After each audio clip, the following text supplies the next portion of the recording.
নমস্কার। আমার পূর্বের কিছু ভিডিওতে আমার অনেক দর্শক বন্ধু কমেন্ট করে জানতে চেয়েছেন যে তারা মানি সেভিংসের টিপসের ব্যাপারে জানতে চান। আমি আজ এই ভিডিওতে মানি সেভিংস ছাড়াও তার থেকেও কিছু উন্নত ধনী হওয়ার জন্য পাঁচটি স্পেশাল টিপস আপনাদের দেব, যে কারণগুলি আপনি মেনে চললে বা যে নিয়মগুলি আপনি মেনে চললে আপনি লাইফে ধনী হতে পারবেন বা আপনার মূলধন আপনি সঞ্চিত রাখতে পারবেন। নমস্কার, আমি অভিষেক আর আপনারা দেখছেন বাংলা জ্ঞান থেরাপি। চলুন এই ভিডিওতে আমরা পাঁচটি কারণ সম্পর্কে জানবো। ভিডিওটি শেষ পর্যন্ত দেখার জন্য অনুরোধ রইল। আর যারা চ্যানেলে নতুন তারা অবশ্যই চ্যানেলটিকে সাবস্ক্রাইব করে রাখুন। আমি আপনাদের মানি সেভিংসের নলেজকে উন্নত করব। এক নম্বরে আমি যে পয়েন্ট নিয়ে বলবো, আপনি আপনার ইনকাম কত তা অন্য কারো কাছে জানাবেন না বা শেয়ার করবেন না। আপনার বন্ধু বান্ধব আত্মীয় স্বজন যেই হোক না কেন, আপনি কারো কাছে আপনার কত ইনকাম, মাসে আপনি ইনকাম করেন তা সম্পর্কে আপনি কারো কাছে ডিসক্লোজ করবেন না বা জানাবেন না। এটা জানালে আপনার একরকম অসুবিধা হতে পারে। আপনার বন্ধু বান্ধব আত্মীয় স্বজনদের মধ্যে অনেকেই আপনার উন্নতি পছন্দ করে না। তারা আপনাকে নানা রকম নেগেটিভ কথাবার্তা বলবে, আপনাকে ডিমোটিভেট করার চেষ্টা করবে, যার কারণে আপনি যে ইনকাম করতেন সেখান থেকে আপনার অনেক রকম অসুবিধা শুরু হবে। আপনি যে সোর্স থেকে ইনকাম করছেন সেখান থেকে হয়তো অনেকে আপনার ক্ষতিও করতে পারে। সুতরাং আপনি কারো কাছেই সত্যি কথা বলার জন্য বা কোনো রকম গল্পের আকারে আপনি আপনার ইনকাম শেয়ার করবেন। এর থেকেও বড় আপনার কাছে আরও একটি প্রবলেম আসবে। আপনি যখন আপনার আত্মীয় স্বজন বা বন্ধু বান্ধবরা জানতে পারবে যে আপনি কত টাকা মাসে ইনকাম করছেন বা অনেক বেশি টাকা ইনকাম করছেন, তখন তাদের থেকে ধার নেওয়ার প্রবণতা আসবে, অর্থাৎ তারা আপনার কাছে টাকা ধার চাইবে। এবার আপনি যদি তাদেরকে না বলেন সেখানেও আপনি খারাপ হয়ে যাবেন। আবার আপনি যদি বলেন যে টাকা ঠিক আছে দিয়ে দিলাম, আপনি টাকাটা তো দিয়ে দিলেন কিন্তু ওটার ফেরার আর কোনো গ্যারেন্টি নেই। যেদিন পর্যন্ত আপনার কাছে না আসলো ততক্ষণ পর্যন্ত ওই টাকা ফেরত পাওয়ার কোনো গ্যারেন্টি নেই। আর যদি আপনি নিজে থেকে যদি টাকা চাইতে চান সেখানেও আপনি খারাপ হবেন। সুতরাং আপনার টাকা আপনি অন্যকে দিয়েও আপনি নিজেই বদনাম হবেন বা আপনার নিজের মানসিকতা ঠিক থাকবে না। সেই জন্যই বলছি, আপনার যত টাকা ইনকাম তা কখনোই কারো কাছে, সে যত প্রয়োজনীয় হোক না কেন, কারো কাছে আপনি ডিসক্লোজ করবেন না বা কাউকে শেয়ার করবেন না। 2 নম্বর আমি যে পয়েন্টকে রেখেছি, আপনি মিতব্যয়ী হন, টাকা নষ্ট করবেন না। দেখুন, আমি সুখ স্বাচ্ছন্দ্য আহ্লাদ সবকিছু বিসর্জন দিয়ে টাকা জমানোর কথা একবারও বলি না। আমি চাই আপনারা যখন খরচ করবেন কোথাও গিয়ে, তখন সেই খরচ করার আগে আপনি কন্ট্রোল করে নিন সেই খরচটাকে। ধরুন, একটা উদাহরণের সাহায্য দিয়ে আমি আপনাদের বলি, আপনারা কোনোদিন বাজারে বেরিয়েছেন, বাজারে বেরিয়ে আপনি 1 কেজি আপেল নেওয়ার জন্য ফলের দোকানে গেলেন। সেখানে গিয়ে দেখলেন যে একজন বলছে 150 টাকা প্রতি কেজি আপেল আপনাকে বিক্রি হচ্ছে। আপনি পাশের একটা দোকান বা দুটো দোকান ঘুরে দেখলেন পাশের দোকানদার 145 টাকা করে বলছে। কোয়ালিটি কিন্তু প্রায় সেম, আসলে দোকানদার কম প্রফিটে বিক্রি করছে, হয়তো তার শেষ হয়েছে বা এরকম কিছু একটা হবে, যার কারণে সে 5 টাকা কম রেটে। এবার আপনি যখন বললেন যে আমি 1 কিলো আপেল নেবো, তখন কিন্তু সে আরও 5 টাকা কমিয়ে নেবে যদি আপনি একটু দরদাম করেন। সুতরাং আপনি এখানে 10 টাকা সেভ করলেন। আপনি এরকম করেন, আমিও জানি, আমি নিজেও করি। বাজারে গেলে আমরা প্রত্যেকেই দরদাম করে নিজস্ব মতন জিনিস বা প্রয়োজন মতো জিনিস আমরা কিনি, সেখানে আমরা টাকা সেভিংস করি। হয়তো প্রতিদিনের বাজারে আমরা 100 টাকা 50 টাকা এভাবেই সেভ করতে থাকি।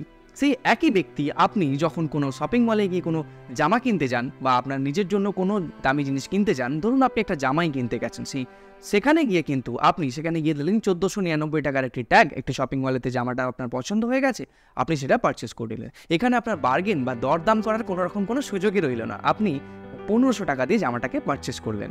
কিন্তু আপনি তার আগে যদি দুটো দোকান ঘুরতেন বা আপনি অনলাইনে যদি একবার চেক করতেন যে ওই সেম শার্ট আমার হয়তো 1000 টাকা বা 1200 টাকা, বা অনলাইনে যদি আপনি অর্ডার করতেন হয়তো কোনো আপনি ক্যাশব্যাক রিটার্ন পেয়ে যেতেন আপনি ট্রানজ্যাকশানের জন্য। এখন প্রত্যেকটা ওয়েবসাইটে নানা রকম ট্রানজ্যাকশানের ওয়েবসাইট দিচ্ছে, যেখানে সেলারদের থেকে ডাইরেক্ট আপনার কাছে আসছে, সেখানে কোনো মিডিয়েটার নেই, কোনো দোকান নেই। সুতরাং তাতে আপনার অনেকটা খরচ কমে যাচ্ছে। সেই জন্য আপনি যে দোকানের থেকে 1500 টাকা দিয়ে আপনি শপিং মল থেকে যে শার্টটা কিনতেন, সেটি হয়তো আপনার কাছে 1000 বা 1200 টাকায় আপনার আসতো। সেখানেও কিন্তু আপনি 300 টাকা সেভ করতে পারতেন। আমি আপনাদের এভাবেই সেভ করার জন্য বলি, আমি আপনাদের সুখ স্বাচ্ছন্দ্যকে বিসর্জন দেওয়ার জন্য বলি না।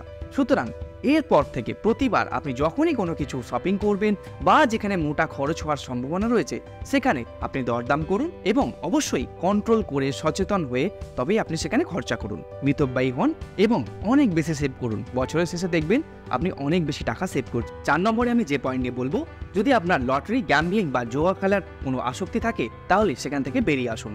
আপনি কোনোদিন শুনেছেন কেউ লটারির টিকিট কেটে কোটিপতি হয়ে গেছে, অথবা জুয়া খেলায় জিতে কেউ 10টা কোম্পানির মালিক হয়ে গেছে? এরকমটা হয় না। যদি হতো তাহলে টাটা, আম্বানি এনারা বিভিন্ন রকম কোম্পানি এস্টাবলিশ না করে, দিনের পর দিন তাদের প্রোডাক্ট ডেভেলপমেন্ট না করিয়ে তাহলে শুধুমাত্র লটারির টিকিট কাটতেন বা জুয়া খেলার কোনো কোম্পানি এস্টাবলিশ করতেন। এরকমটা তার করেন না, কারণ এগুলো আপনাকে ক্ষণস্থায়ী একটা জেতার আনন্দ দিতে পারে, কিন্তু লং টার্মে আপনাকে কখনোই ধনী করতে পারে না। বা আপনি ওখান থেকে কিছু টাকা পেলেও আপনি সেই আনন্দতেই আপনি আরও বেশি টাকা ওখানে দিয়ে ফেলেন। সুতরাং যদি আপনার এরকম কোনো আসক্তি থেকে থাকে তাহলে অবশ্যই সেখান থেকে বিরত থাকুন। বিভিন্ন রকম মোবাইল অ্যাপ্লিকেশন এসে গেছে, বিভিন্ন রকম বেটিং সাইটে আপনি টাকা লাগাতে পারেন। অনলাইন জুয়া যাকে বলা হয় সেখানে আপনি হয়তো বুঝতেও পারছেন না, আপনি ভাবছেন আমি তো গেম খেলছি, আমি গেমেতে টাকা ইনভেস্ট করছি, আমি যদি এই গেম থেকে জিতে যাই তাহলে আমি এত টাকা পাবো। আসলে কিন্তু এটা জুয়ার আসক্তি। আপনি যেভাবেই খেলেন না কেন, কোনো টাকা দিয়ে কোনো গেম খেলার মানে হলো জুয়া, এবং সেইটাই আপনি নেশাগ্রস্ত হবেন। আজ নয় কাল আপনি নেশাগ্রস্ত হতে বাধ্য। তাই এইরকম কোনো ওয়েবসাইট, কোনো রকম অ্যাপ্লিকেশন, কোনো রকম গেম বা আপনি ফিজিক্যালি লটারি বা জুয়ায় আসক্তি থাকলে সেখান থেকে প্লিজ দয়া করে বেরিয়ে আসুন। তবেই আপনি ভবিষ্যতে ধনী হতে পারবেন বা ধনী হওয়ার পথে অগ্রগতি করতে পারবেন। 5 নম্বরে আপনাদের যে গুরুত্বপূর্ণ টিপস দেব, আপনারা ব্যাংকে টাকা রাখবেন না। কারণ কোনো ধনী ব্যক্তি ব্যাংকে টাকা রাখে না, এবং আপনি ব্যাংকে টাকা রেখে কখনোই কোনোদিন ধনী হতে পারবেন না। শুধুমাত্র আপনার জীবনযাপন করতে পারবেন, এছাড়া ধনী হওয়ার মতন কোনো রকম কোনো পরিস্থিতি আপনার আসবে না।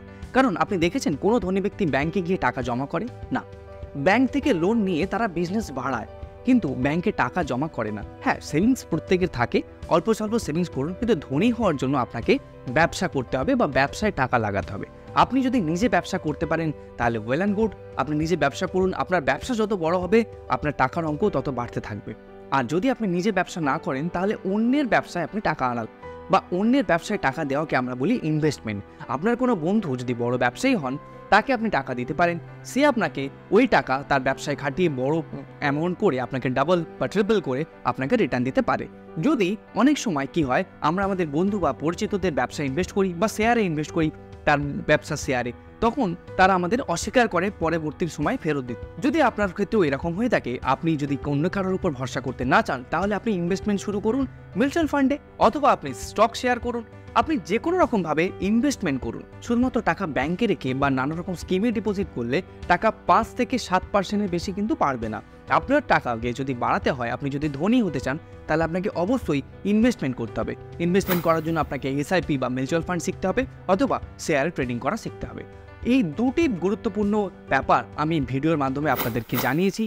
আমার চ্যানেলে অলরেডি ভিডিও আছে, আপনারা যদি দেখতে চান তাহলে আমি নিচে ডেসক্রিপশনে লিঙ্ক দিয়ে রাখছি। আপনারা অবশ্যই মিউচুয়াল ফান্ডের ভিডিওটি দেখুন, আপনারা ইনভেস্টমেন্ট শিখুন এবং ইনভেস্টমেন্ট করে আপনারা অনেক বেশি ধনী হন। কারণ ইনভেস্টমেন্ট ছাড়া কখনোই ধনী হওয়া সম্ভব নয়। আজকের এই গুরুত্বপূর্ণ ভিডিওতে আমি আপনাদের 5টা গুরুত্বপূর্ণ টিপস সম্পর্কে আলোচনা করলাম।